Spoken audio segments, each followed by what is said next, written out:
I've been caught, but I'm keeping on check. I've been taught, but I'm keeping on check. Good afternoon, good evening. I'm Dove Tusman. You're on Equal Footing. And tonight we're going to be talking about the rescuer. We talk a lot during this period of the pandemic. We've been talking a lot about those who've been suffering.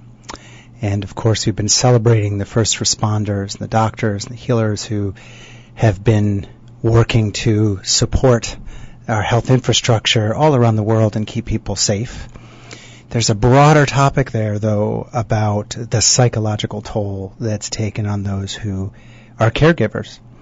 And what we're going to do in this multi-part series, at least a couple parts, is talk about the different perspectives of people that are trying to kind of save others spiritually in terms of psychotherapy, medically, legally, the professions of caregiving, and the effect that failures, so to speak, in caregiving, when people fall off the wagon, when people cannot recover from disease, when people are incarcerated in the case of like a defense lawyer, when people go through unsolvable crises of faith in the case of people in the clergy, and those quote-unquote failures to save, how they affect the caregivers, how they affect the people that are trying to do the rescuing.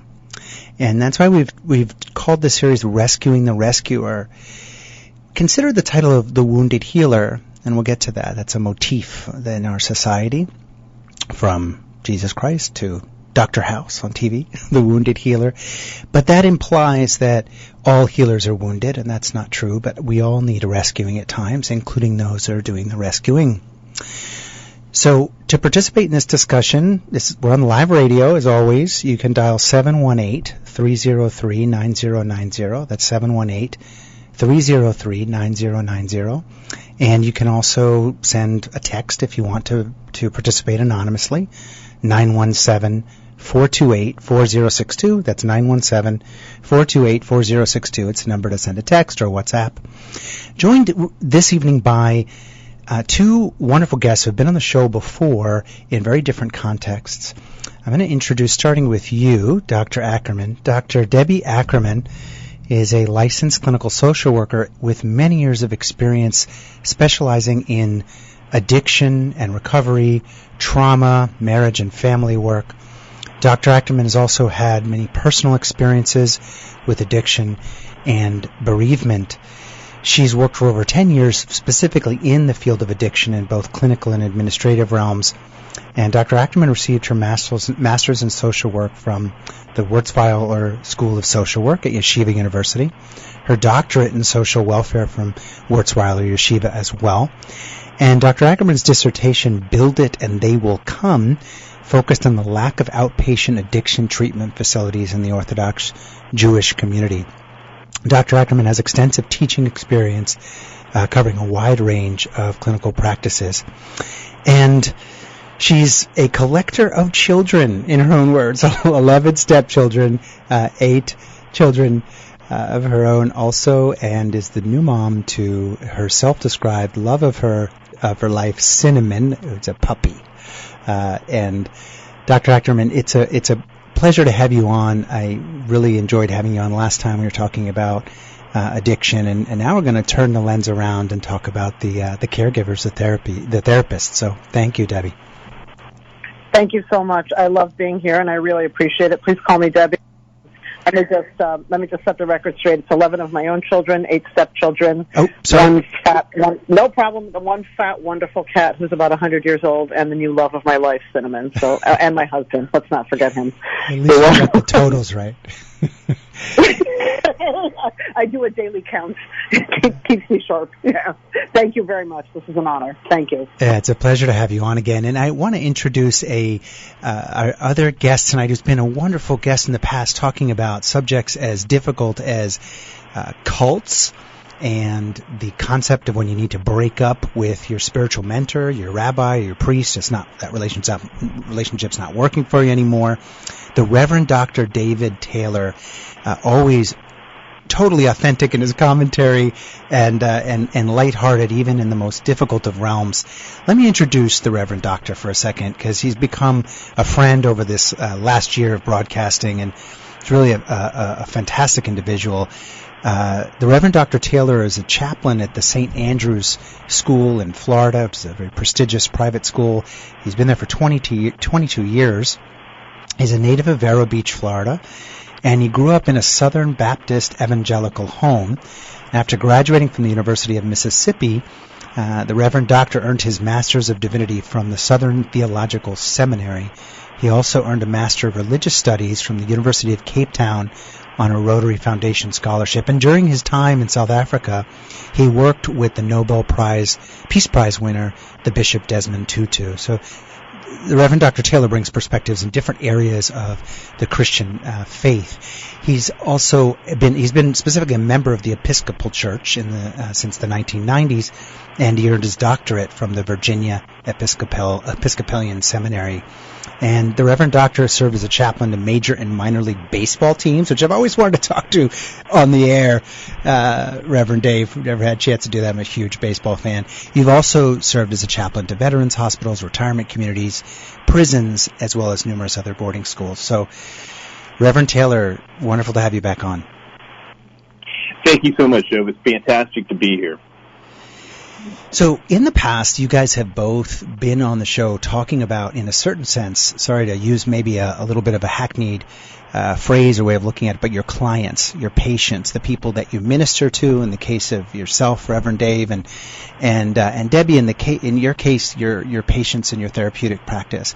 And as I said at the outset of the show, our topic tonight is to really turn the lens around and focus on the psychological process and toll that's taken on those who are giving the care, who are ministering, who are trying to help in the healing journey. So let's first set the stage by talking a little bit about what you actually do. And maybe, Dr. Ackerman, Debbie, you could start us off with the concept of, what is it that you actually do in your daily practice, and where do you feel the psychological toll the most? Okay. That's a great question. What do I do in my daily practice? Okay, don't follow me around. Really, basically, social work particularly comes down to a very basic phrase, which is you start from where the client is. So I always tell the clients, it's really not my goal that we're looking to work towards, it's yours. In the values and ethics class that I teach at Wurzweiler, we emphasize this every single day. Social work has ethical dilemmas every hour of every day that you're going to be in practice. The 14-year-old that comes to you and wants an abortion, you're staunchly pro-life. The man that comes to you and tells you he's been unfaithful to his wife for the past 30 years, you can't say anything because you're bound by issues of confidentiality. Mm-hmm. So there are so many cases every single day that present us with ethical dilemmas, and also places where you have to completely put yourself aside, your needs, your wants, your desires, and focus or minister or treat only the client that's sitting in front of you. And that sounds easier than it is, because as we learn from day one in social work school, you're a person, and you come to this with your own thoughts, with your own feelings, with your own value system, with your own judgments, with your own morals. And so we have to really learn from a very basic day one approach. That can't be the focus. So, for example, I deal with people that have addiction, and they always tell me, well, if I still use, how are you going to treat me? 100%. Yeah, you're not going to get clean for me. You want to get clean? We can talk about getting sober. You don't want to get clean? We'll talk about whatever it is you want to get clean. And from the outset, that usually relaxes people a little bit. What happens when you need help? What happens when you need to get clean, so to speak, whether it's from addiction or from the trauma of your work? Where do you go? So that's a great question. We always teach our students, and we teach ourselves, when you start to get irritated with your clients, right? When you start to see your judgments creeping in, when you start to have what we call that counter-transferential reaction and you're getting angry with them or their choices. You never look at them, you look at yourself. What's going on with you? Did I have a fight with my husband? Are my kids driving me crazy? Am I feeling, financial stress or pressure? Or what's going on in my life that's not able to let me be completely objective and therapeutic in the room? And so there really are a lot of disciplines and organizations that really encourage therapists to have weekly therapy. And as one person who I very much like and admire said, how can you delve into somebody's interpsychic process weekly when you're not delving into your own? And I really hold from that. And I think that all good therapists have a therapist or a mentor or somebody, and we do supervision. Things get difficult. We have weekly supervision. We meet with the team. We meet with our colleagues, with our mentors, and we talk about it. We deal with very heavy life and death situations. Very few of us are dealing with what we call the worried well, especially now in light of the pandemic.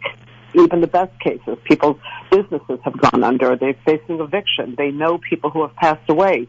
Things get very intense very quickly. And so we have... Yeah. Sorry for the interruption. As I'm hearing you talk about the therapist seeing therapists, I think about the concept of tabula rasa, which in Latin literally means like a scraped tablet, but we use it to refer to like a blank slate, particularly in the mind or the soul. And it kind of ties the two of you together as a therapist and a person of the clergy, Reverend Dave, because in both areas there has been historically like an expectation of tabula rasa, an expectation that the therapist in Freudian psychoanalytics is like a blank slate and not transfer any of their identity onto the person receiving the therapy. And even St. Thomas Aquinas on the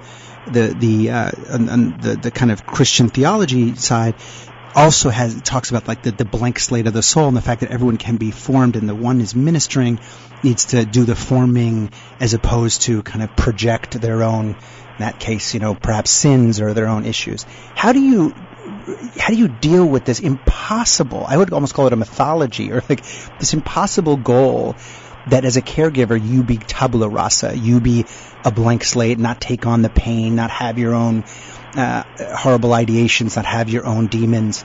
Reverend Dave, does this resonate with you? What do you do in your work, and how do you deal with this almost impossible requirement to always be kind of on your A game at the very least, if not be a completely beautiful blank slate for the people that you're ministering to?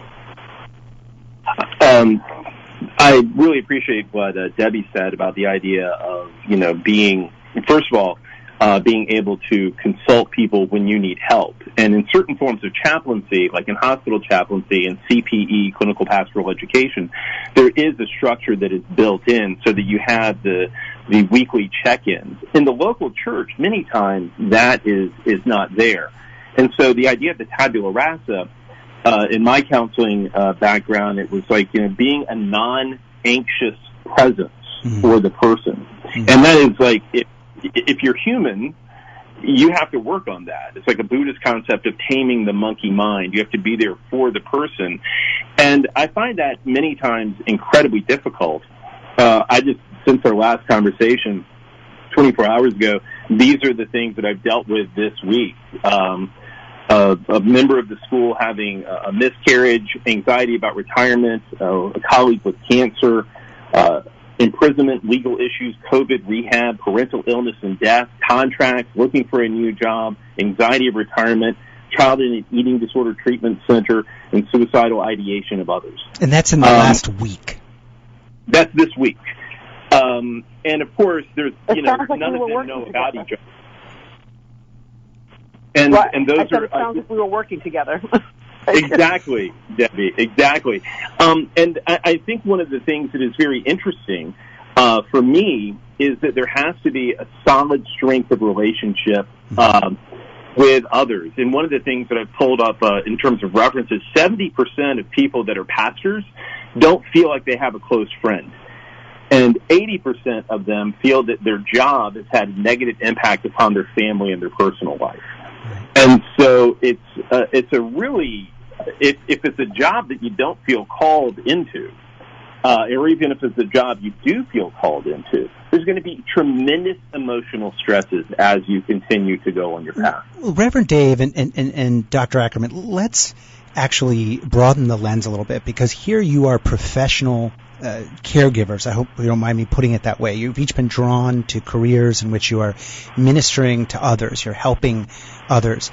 But there's a broader issue here that touches almost everybody listening. People at a given point in their lives are going to be caregivers for a sick or dying parent, for a child, of course, that's going through emotional distress or mental illness, to even a peer, a friend that is that's going through existential crisis. So this topic touches all of us.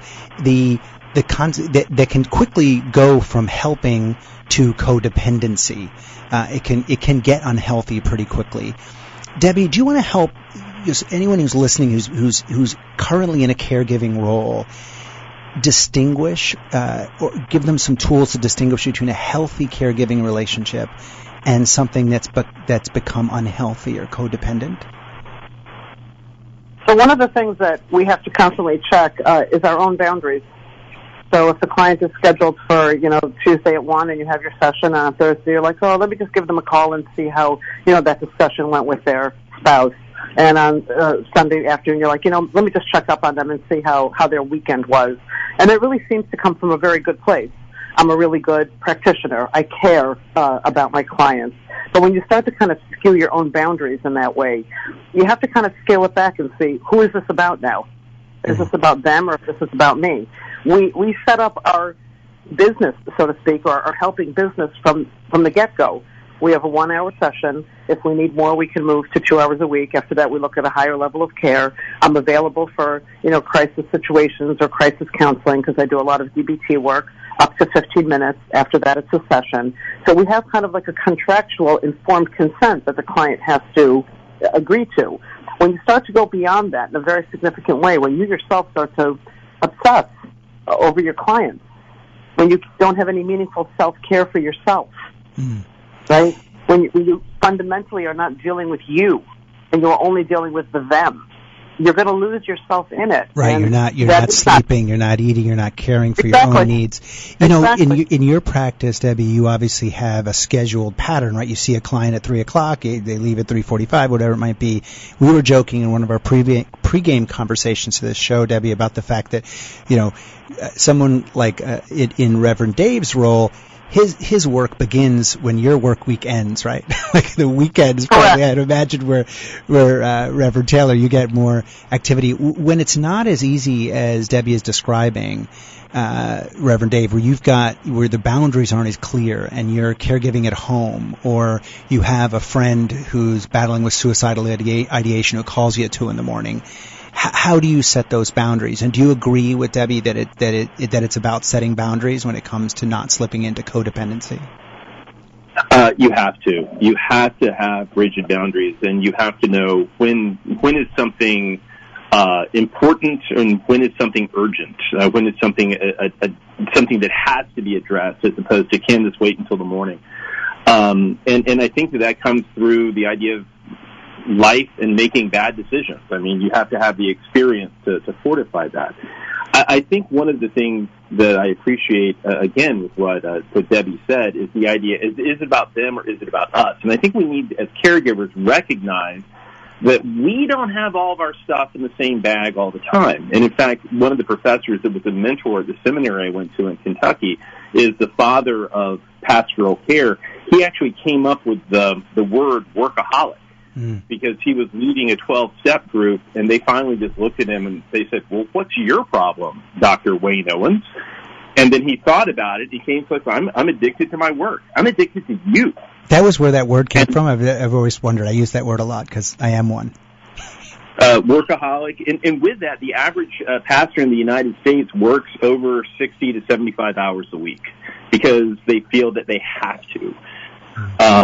But Owens, with the workaholic concept, really points out that, you have to draw the lines, that we're all wounded healers, as you set up before the Henry Nouwen book, and that we have to take care of ourselves in order to be of true good service for others when the time is right. Well, we're going to, Reverend Dr. Taylor, Dr. Ackerman, we're going to take a quick break.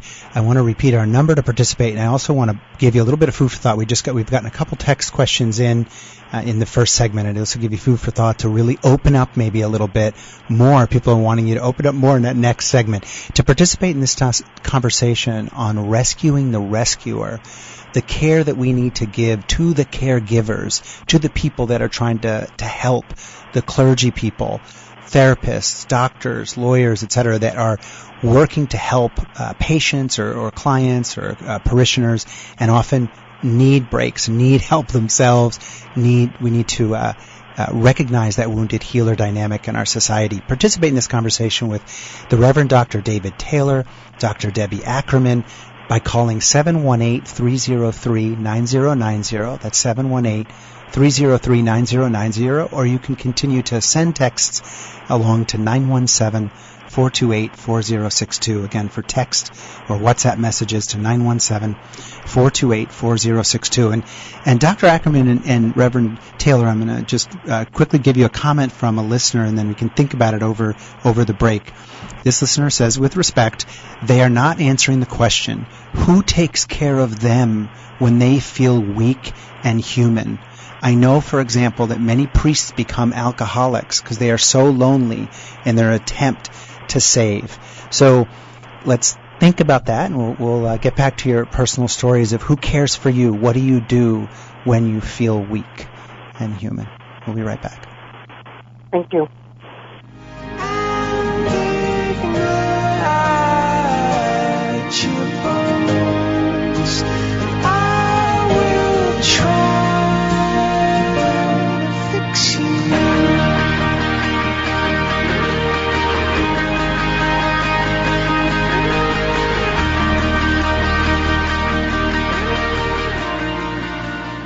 I wanted that to play longer. I love that song.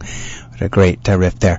All right, let's talk about a couple of our sponsors, because we couldn't do Equal Footing without our support from our sponsors. First, you've heard me talk about Mechanical Art Capital before. Mechanical Art Capital offers financing to watch collectors and watch dealers from anywhere in the world. So if you know anybody that's got watch inventory, either from a collection or a dealer of watches, they can get cash value from that collection or inventory while they sleep. If you need capital for some other investment or what have you, for operating expenses, you can capitalize that inventory through Mechanical Art Capital's guaranteed buyback contracts. They're very simple, a couple pages long, takes typically 24 to 48 hours at most to get your cash. For more information, you can call 833-209-0972.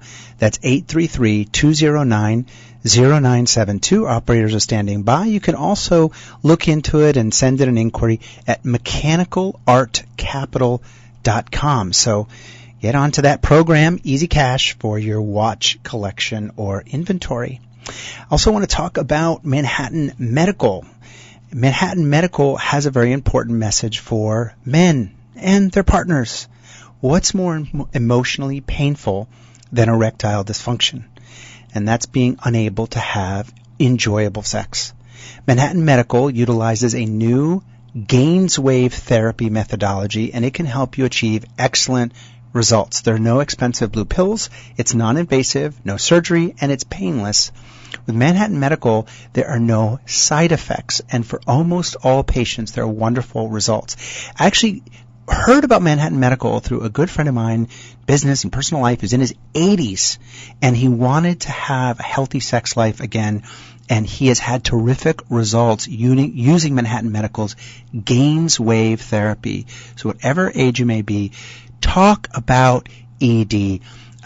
Over 40% of men experience erectile dysfunction at some point in their life, and too few get treatment. Things can get better. Call now for a free consultation. If you mention you heard about it on Equal Footing, you get a free consultation that has real value. Manhattan Medical is on 888-ED-CURE-9. That's 888 888-332-8739. Again, 888-332-8739. Call now and hear about Manhattan Medical's Gainswave therapy. I've been caught, but I'm keeping on to.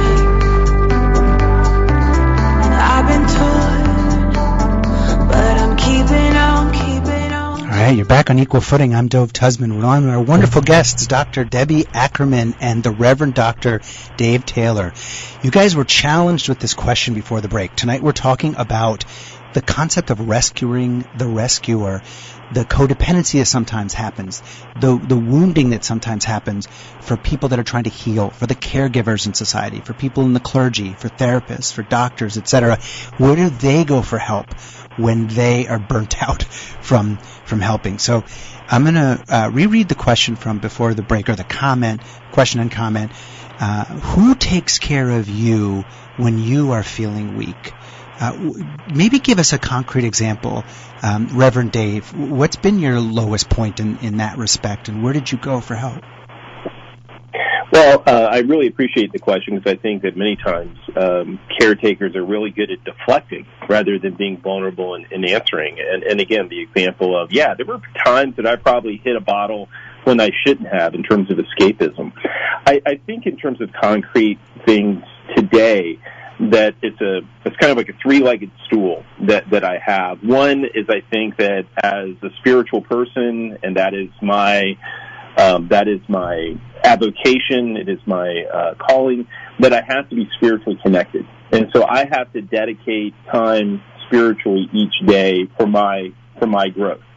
The second thing is my relationship with my wife is so incredibly important, because we have just a vast amount of respect and complete honesty with the work that we're going through. It doesn't hurt that she has a master's degree in educational psychology. So that is a tremendous thing. And then I have a safety net of peers that when I need to bounce ideas off of a trusted group, I go to them. And that's the way it is now. I've been in this game. I graduated from seminary 30-something years ago. I didn't, at times, I thought that I would take on too much, or I would seek stress relief in alcohol, or even exercising, or whatever, to try to avoid what I had found, which is a spiritual connection, my relationship with my significant other, my partner, and then having a safety net of peers that I could trust. So, Reverend Dave, your wife is fully aware when you're wounded as a healer. You don't hide that from her. That's a key part of your relationship. That is the key part of the relationship. And again, I am. So yes, if something is going on, I will not get into specifics about specifics about the case because of confidentiality. But I will share that I am having a problem, and that is very, very helpful for me. How about you, Debbie? What's been your lowest point as a caregiver, and where did you go concretely for help? So, very much like Reverend. Can I call you Reverend Dave? Is that okay? I very much like his. Thank you. Kind of like his three-legged approach, which I definitely stand on. I have my wonderful spouse. He's in the medical field, so he handles that. Then I have a speed dial of like 2 or 3 rabbis that I love to call on the daily. I am very 12-step oriented, so I have a list of people that are very vested in program that you can always talk to. And then I have also my circle of friends, many of them who are also therapists that I'm able to reach out and access to. And as a therapist who makes her living on communication, I want to communicate. I want to communicate daily. I don't want to hold anything in. I don't hold anything in. It's just, I don't do it. My lowest point, I had kind of maybe 2 or 3 lowest points, and definitely needed help at that point. One was when my marriage of like over 20 years fell apart with the knowledge that my then husband had a serious addiction issue, and like all the songs tell you the wife is the last to know, well, they're true. And that was an extremely low point where I definitely sought out a tremendous amount of help, got my way through that. And then after, when I remarried, during that time, unfortunately, my oldest son, my third child, passed away from brain cancer, and a year later my granddaughter was killed in a car accident. And I have to say that from a personal I'm so sorry. standpoint, That's that was tremendous loss. So it was tremendous. It was tremendous. It was being hit by like a tsunami and a cyclone and a cement truck and everything all at once. And that was absolutely the lowest point I have ever. And you bet I sought help. I mean, that was just a point where it was literally, do or die. And now I have to say, in the context of this conversation of the wounded healer, I have been looking probably for the past 8 years for any kernel of blessing to come from those two events. And I have to say that, I incorporated it into my work. And I think I have found like maybe a teardrop of a blessing in it. The pain was incredible, and I will not sugarcoat it. I will never sugarcoat it. And, and it really has helped me, I believe, grow personally and professionally. So I've squeezed out what I consider to be a blessing out of an incredibly, incredibly dark time. But of course I sought help. I think it's really brave of both of you, and I applaud both of you as professional caregivers, as a therapist in your case, Debbie, as a minister in your case, Reverend Dave, and to be open about those, those low points, and really kind of eating your own cooking in terms of reaching out for help and being open. I think there's been a stigma, and part of the reason I wanted to do this show is that there's been a stigma in the profession, in the caregiving professions, around not being a tabula rasa and not kind of being a total stoic and a blank slate, and really opening up about your own pain, and then that can actually contribute to the therapy. And in preparing for the show, thanks to you, Debbie, you had me do some reading. I was reading this piece by Irvin Yalom, who wrote a piece called The Gift of Therapy. It was an open letter to a new generation of therapists and their patients, and he described the patient and the therapist as fellow travelers, both on a journey of discovery together.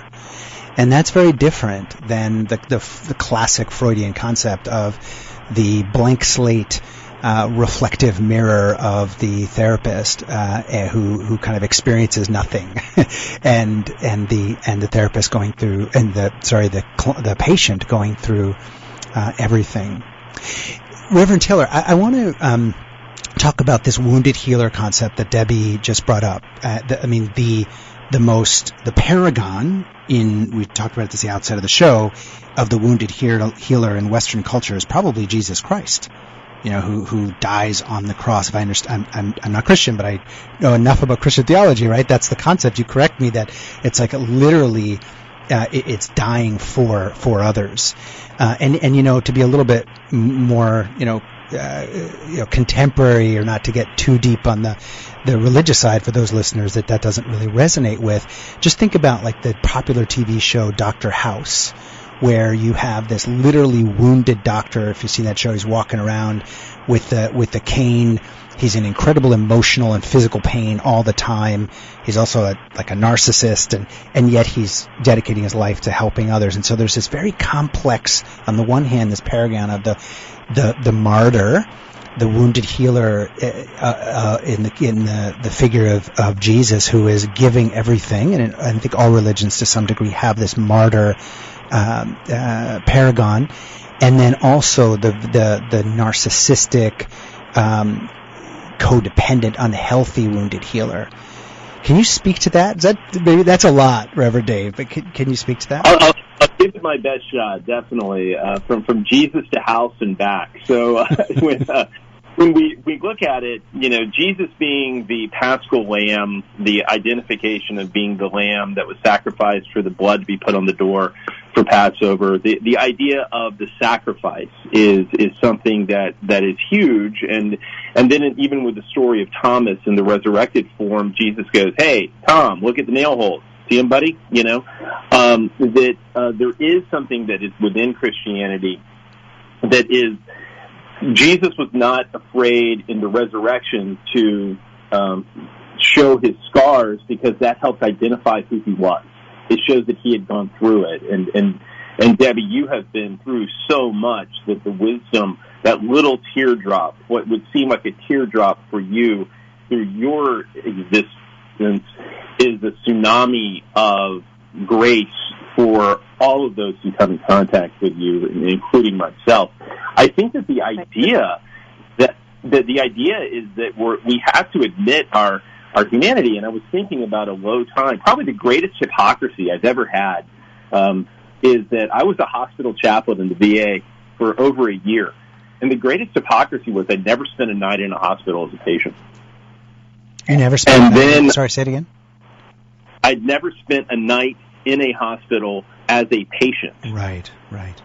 And so I was going into people's rooms and praying for them, and I'm thinking, I know what they're going through. And then when I was 33, I developed a tumor on my pancreas that they thought was cancerous, and I was giving a 1 in 3 chance of surviving the surgery, a 1 in 5 chance of it not being cancer, and then a 1 in 1,000 chance of making it. My best prognosis was 5 years. Wow. And then all of a sudden, it became real. Right. It became real. And there was a guy who came in.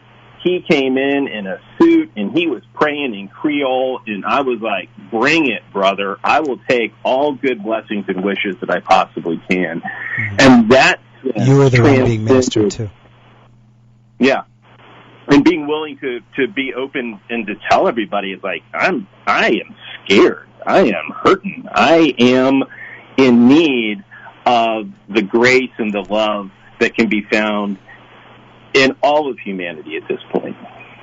That's beautiful. We're gonna take a break. I wanted to, in the same spirit of sharing, tell you that one of the inspirations for this show, Reverend Dave and Dr. Ackerman and my side, was, and I don't think I've ever shared this on the air, obviously my closest friends and family know this, but in my 30s I also battled with cancer, not by any degree with that kind of prospect around mortality, Reverend Dave.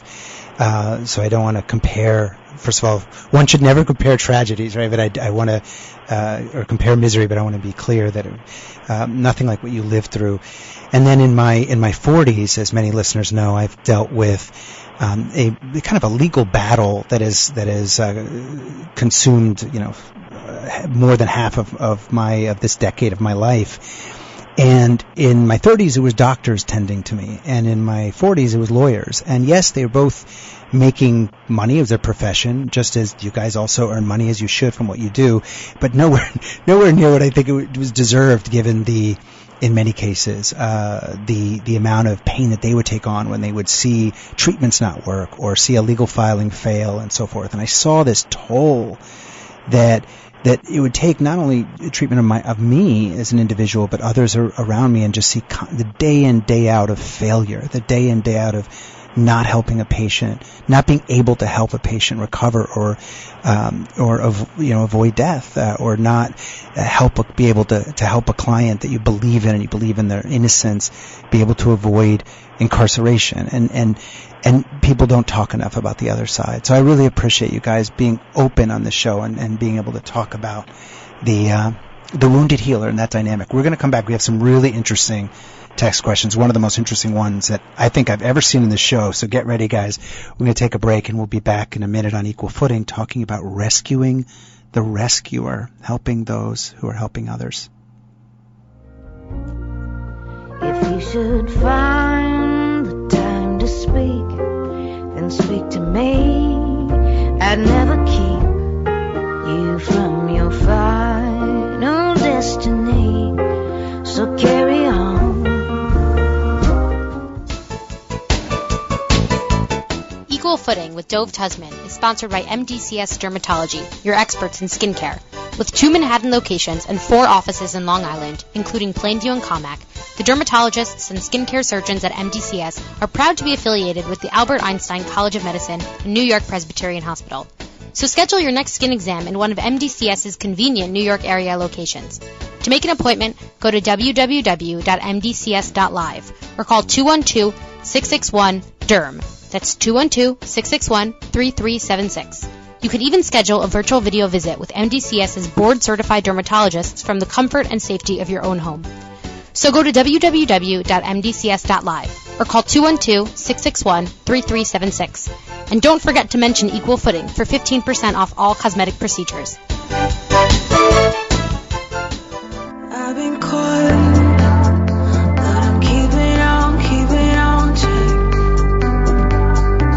And I've been told. All right, Back on Equal Footing, I'm Dove Tusman, and I'm here with our wonderful guests, Dr. Debbie Ackerman and the Reverend Dr. David Taylor, a therapist and a member of the clergy, respectively, talking about the wounded healer, the help that often needs to be given to those that are helping others. And this doesn't only apply to those in the caregiving professions, like people, the clergy, therapists, doctors, and lawyers, but also, and nurses, etc., but also to all of us in our daily lives when we're caregiving to parents, to children, to friends, and making sure to take care of ourselves and recognizing that we often are wounded as healers. All right, thank you for the callers that are being patient on the line. We'll get to you as soon as we can. I want to read you guys a tough one. You ready for this? All right. So here's a question. Text has come in. I want these guests to talk about the connection between empathy and psychopathy. The FBI lists the clergy, doctors, and therapists as 3 of the top 5 professions for psychopaths. Why and what is that connection? The connection between empathy and psychopathy. I don't know if this is true or not. I'm just reading a question, so I can't testify to the veracity of the reference. But Dr. Ackerman, is there a connection to people that go into the empathic professional practices? Also, are they like running from a psychopathic tendency? Is there a connection between those two things? God, I hope not. I mean, have you heard? First of all, have you ever heard that before? Is that no? No, it makes me for sure not want to work for the FBI. I did during the break, by the way, just do a quick Google search, and I was able to find at least 2 of those professions in the top 5 in a couple different articles. I don't think this is totally off base. Which of the professions? Wait, what's the professions again? The listener writes, the FBI lists the clergy, doctors, and therapists as 3 of the top 5 professions for psychopaths. And I think it's obviously a very piquant question, but I think the beginning is to talk about the connection between empathy and psychopathy, and I guess this resonates to some degree with the concept of codependency too. Well, in a way, but not. Look, to be a psychopath is obviously to be devoid of any empathy or sympathy or any human feeling. And if you cannot feel for another person, you're able to hurt them in unbelievable ways, emotionally, psychologically, physically, sexually, because you do not feel or you cannot feel another person's pain and suffering. Thank God that has not been my experience. I have found that the majority of people that I know in the therapeutic world and know you really are very caring people who are wounded healers, who have been through things in their upbringing, in their lives, and truly, truly desire to make a difference. We are not of the highest paid profession. We work very long hours. We study hard. We do continuing education. So I believe what you're saying, if it's, that our FBI has said it, but it really hasn't been my experience. I don't know that I can really adequately speak to that. I'm a little wow, shocked. Well, Reverend Dave, what do you think about this listener's comment? Reverend Dave, I'm going to turn this over to Man of God. Okay, I have more faith in the therapeutic process than I do in the church when I think about it. I've met some folks in seminary that fit into the classic malignant narcissist category that M. Scott Peck talks about in the book that he wrote that is escaping my mind right now. I think that there are some people that go into religious vocation because, in my experience, they didn't want the competition of law school. They didn't want the competition of business. And they knew the culture. And so, therefore, it was a place for them to potentially hide within that culture. And they could, wreak havoc. I mean, it's no secret in looking at the predatory behavior that has been well documented, tragically, within the confines of the church, that there are individuals who are there for the wrong reasons, and they hide very well within that context. Right. Yeah, that was my initial instinct in reading that, assuming that's a true reference, that the clergy, for example, or doctors and therapists are top professions or psychopaths. I have no idea whether that's true, but if it is true, the first thing that occurred to me is trying to like escape a party. I guess it's a good instinct, trying to escape a part of yourself that you know is unhealthy, and trying to channel it in a healthy way. And I'm going to use that as an awkward segue, Dr. Ackerman, to another listener's question here. Let me just pull it up on text, which is a little softer but also broader.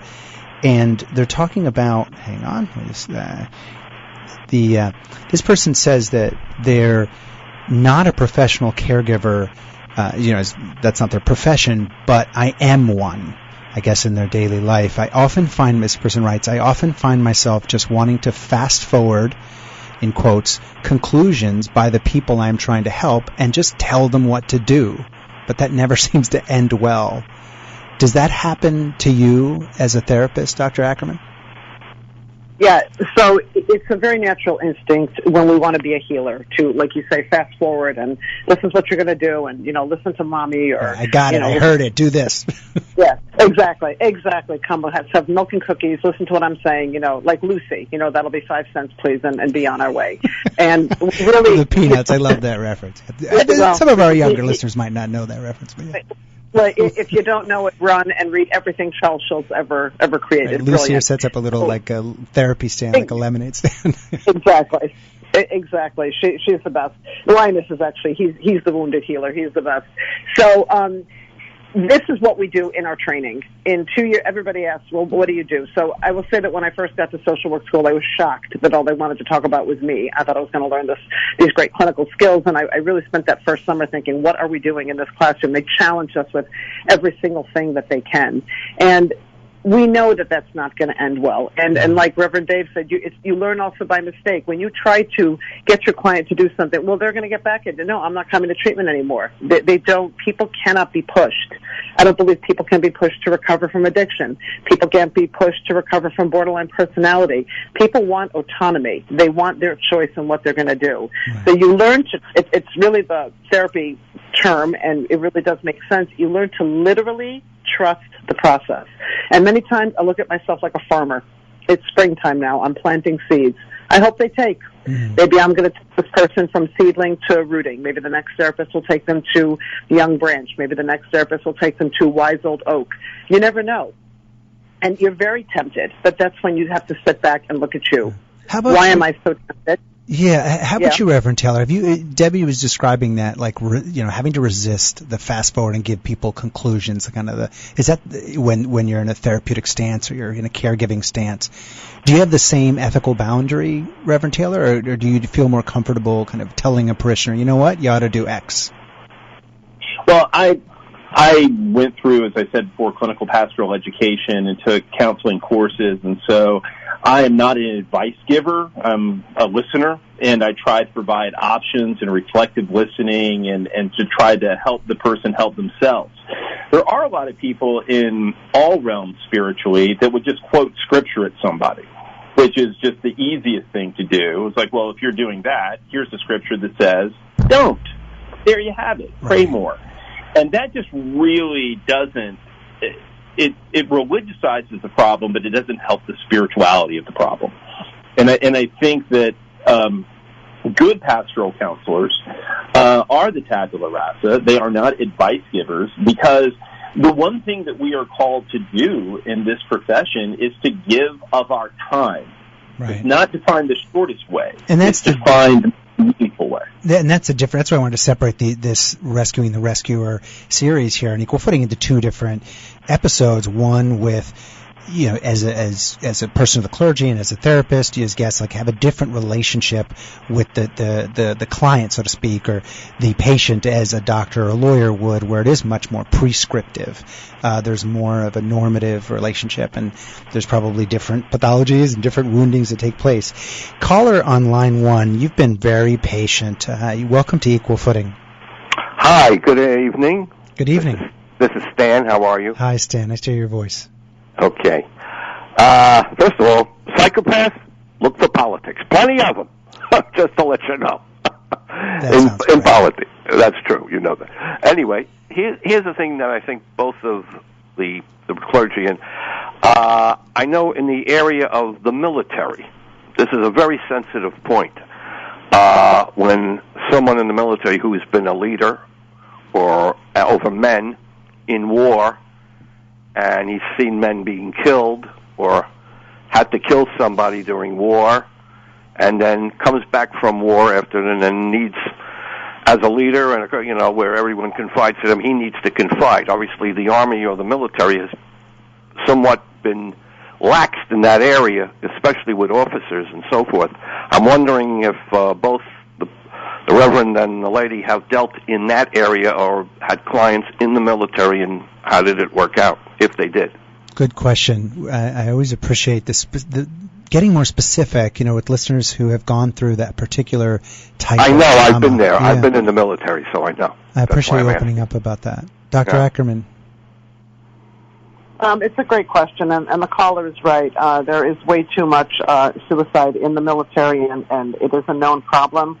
I myself do not have an expertise in dealing with veterans, although I did give a talk to a veterans group on addiction, which obviously there's huge problems with that. So it is a very well-known problem. It is one that they're addressing. Parenthetically, I can share with you, one of my children is a lone soldier in Israel now, working very, very hard during this crisis. And she's telling me all the services that are offered to the soldiers in terms of their trauma and their anxiety. And so it is a very huge piece of the military, and I agree with you. And not to get how does the Reverend deal with it? How do you deal Reverend Taylor, you've been a chaplain in with veterans, I think, a lot. I was a chaplain in a VA hospital, and it's fascinating and terrifying because every patient is trained to kill for the most part. And absolutely, right. Yeah, and everyone's trained to kill, and a lot of folks have addiction issues. So you're just not going to sneak up on anyone and wake them up and say, "Can I pray for you?" Or you're going to just have it. Very interesting, yes. Within absolutely. that, I've done work with Navy SEALs. I've done work with veterans. There's a lot of talk of duty. There's a lot of talk of forgiveness. Mm. And if you can establish, and I think, Stan, it has been my experience, if you can establish a no BS relationship, especially with someone who's been in the military, if you can establish an authentic relationship that they know that you are there to be an advocate for them, that trust is something that cannot be broken. It's been my experience. As a caregiver, as someone who's ministering to their needs. Yes, and a good friend of mine from high school is right now a colonel in the Army and has been a chaplain for over 20 years. There are tremendous people in the armed services and every branch that are dedicated to it. It's just that many times the bureaucracy stands in the way. Well, people slip through the cracks is basically it, Yeah, I think this would be it's a broader topic for another show too, Stan. I appreciate you. Always a pleasure to talk to you. You know that. Yeah, Take care. Thanks for calling. We're going to take our last break, and then we're going to come back talking about the wounded healer and addressing the needs of those who are trying to help others and address the needs of others, kind of turning the lens around. And I'm going to put to our wonderful guests, Dr. Debbie Ackerman and the Reverend Dr. Dave Taylor, to advocate pro and con around being kind of open about being a wounded healer. We'll be right back. I'll stand by you. I'll stand by you. Won't let nobody hurt you. I'll stand by you. All right. Let's talk about our last sponsor of the evening for Equal Footing, DocuVax. You've heard me mention this wonderful service before. It's an easy-to-use digital locker that stores all of your personal medical information on your laptop or your smartphone. It allows you to safely both store and validate that information, like vaccine records, lab results, even x-rays and MRIs. Gone are the days of losing time trying to track down your old medical records in your email or some file sharing and sharing that information with a new healthcare provider. The DocuVax system covers over 60 different important elements of your medical profile, like your basic biomarkers, from COVID, flu, and tetanus vaccines to colorectal and breast cancer screenings, as well as your blood type and allergy information. So to sign up, go to docuvax.com. That's DOCUVAX.com. Or you can call 833-859-1933. That's 833-859-1933. For as little as $6.99 per month, if you're a subscriber to DocuVax, you can access all of your private medical records from a secure, HIPAA-compliant, cloud-based storage facility. And as a subscriber, this is the best part, medical professionals are on call for you 24 hours a day if you need to validate a vaccine record, interpret a blood test, or anything else in your medical locker. And your data is never accessible unless you, as an individual subscriber, want to share it privately with a doctor or a family member. And you use a proprietary QR code-based system that DocuVax has, and it keeps your data secure at all times. So put an end to worrying if you or someone else you care about is up to date on a particular vaccine or a blood test or an important preventative screening. Take control of your medical file. Your medical records do not belong to your doctor. They don't belong to your insurance company. They belong to you. So get them all stored and organized and validated on docuvax.com. And you can also call for group discounts if you're a company that'd like to sponsor this type of subscription service for your employees as an added low-cost health benefit. Call 833-859-1933. That's 833-859-1933. Operators are standing by. I've been caught, but I'm keeping on to. I've been told, but I'm keeping. All right, you're back on Equal Footing. I'm Dove Tusman, and I'm on with the Reverend Dr. David Taylor and Dr. Debbie Ackerman, a priest. And is it okay, to, by the way, to call a reverend a priest? I'm sorry, Reverend Dave. It's okay. I'm cool with it. All right. Just, I was so embarrassed. In social media promo for this, I misspelled the word reverend. Never going to happen again. I'm a big to get these things correct. Put myself out there with mistakes. Dr. Ackerman, who's a licensed social worker and a therapist who works on issues of addiction and trauma, marriage and family work. All right. I said we would finish the show with a quick advocacy. And here's what I want to do. As we often end on the show, kind of get ourselves out of our comfort zone and look at this issue of the wounded healer from two perspectives. We started the show by talking about the Freudian expectation, and I would say kind of the Christian theological expectation, as is true in a lot of cultures for religions, for those who are ministering to parishioners, of tabula rasa, this concept of being a blank slate, of not, as someone who's giving care, be open about your own problems or your own pain, your own wounds. So let's play advocacy on this. Dr. Ackerman, why don't you make, and we only have basically a minute for each, you make the argument that healers, caregivers, whether you're a professional caregiver or that's something you're doing in your personal life, should be open about your wounds, get help, embrace that you might be a wounded healer. And Reverend Taylor, take the other point of view, if you would, to wrap us up, that the stoicism, the tabula rasa of the caregiver is the right way to go. All right, Dr. Ackerman, you're up. Thank you so much for giving me that point of view. I really appreciate it. I'm just going to kind of say, look, if you start reading any major figure in the mental health world's biography, and that includes Freud, Jung, Erickson, they all had a lot of things that they worked out. Coming to more recent generations, you look at the people who started the 12-step movement, Phil and Bob, confirmed alcoholics who talk to one another, experience strength and hope, have started a movement that has positively, empirically affected millions and millions and millions of people with their philosophy. Finally, Marshall Linehan created DBT. Again, the number one empirically based treatment for one of the most difficult syndromes, which is borderline personality disorder, has completely come out, honestly, said she spent the majority of her adolescence in a psych ward in a padded cell. Talking about her own wounds, yeah. Yeah, and Reverend Dave, since we just have a minute left, give us the other point of view. Why should caregivers just stay stoic?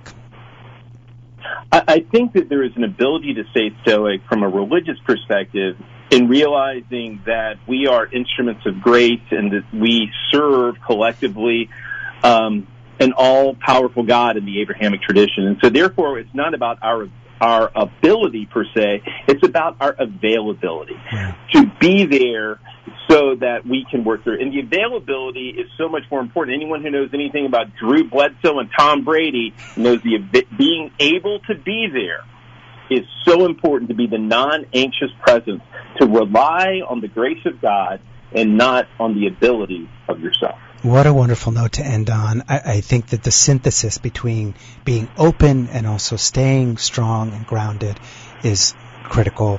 Thank you both for your honesty and your openness. The Reverend Dr. David Taylor, Dr. Debbie Ackerman, thanks for being on Equal Footing, and we'd welcome you back another time. Thank you so much. Always an honor and a pleasure. Would love to come back. Thank you. Good night.